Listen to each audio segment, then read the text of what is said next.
Hi, my name is Eva Ramirez, and I will be doing my speech for my real estate practice class on Chapter 7, which is titled The Purchase Agreement. The purchase agreement includes 5 forms, which is the AD, the disclosure regarding real estate agency relationship, the PRBS, which is the possible representation of more than one buyer or seller disclosure and consent, the WFA, which is the wire fraud and electronic funds transfer advisory, and the RPA, which is the California Residential Purchase Agreement and Joint Escrow, and the BIA, which is the buyer's inspection advisory. Um, with the AD form, the agent must let the buyer know that he or she is paying a fiduciary duty unless stated that they will be acting in a dual agency. A dual agency is when the agent is representing the buyer and the seller in the same transaction for the same property. The agent might also let the buyer or seller know that they might be representing more than one buyer or seller in different transactions.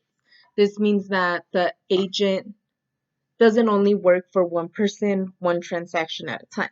They have multiple listings, they have multiple clients, they have multiple sellers, they have multiple buyers. They're working with more than one person at one time for different real estate properties.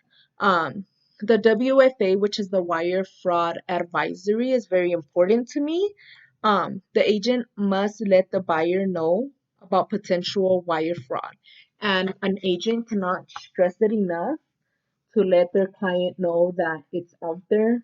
It happens. It can happen to anybody, and you don't want your client to go through that. You don't want your client's money to get lost.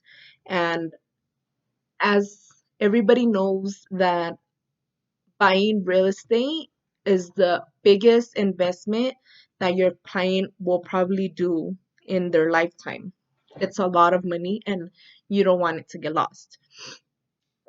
Even if you have to repeat it to your clients multiple times, that you know repeat multiple times who the escrow company is that they will be transferring the money to. Repeat it multiple times to your clients that to make sure they have the business card. It's also recommended that you take your client personally to the escrow company.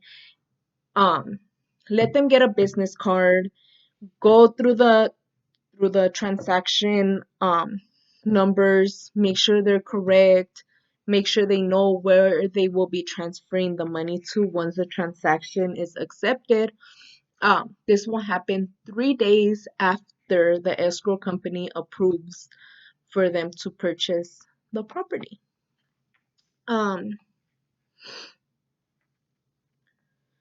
the buyer's inspection advisory, the agents and brokers must notify their clients that they have the right to hire an inspector for any potential problems to the home that are not physically present. This might include termites, it might include lead-based pens, fire um, damage that you can't see physically with a person's eye.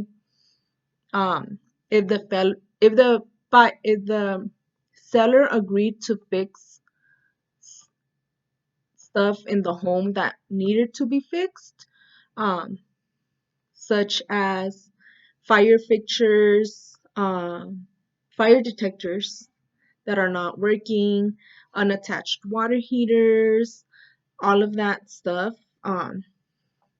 the buyer does have the right to cancel the transaction if stuff that was agreed on paper was not fixed by the seller.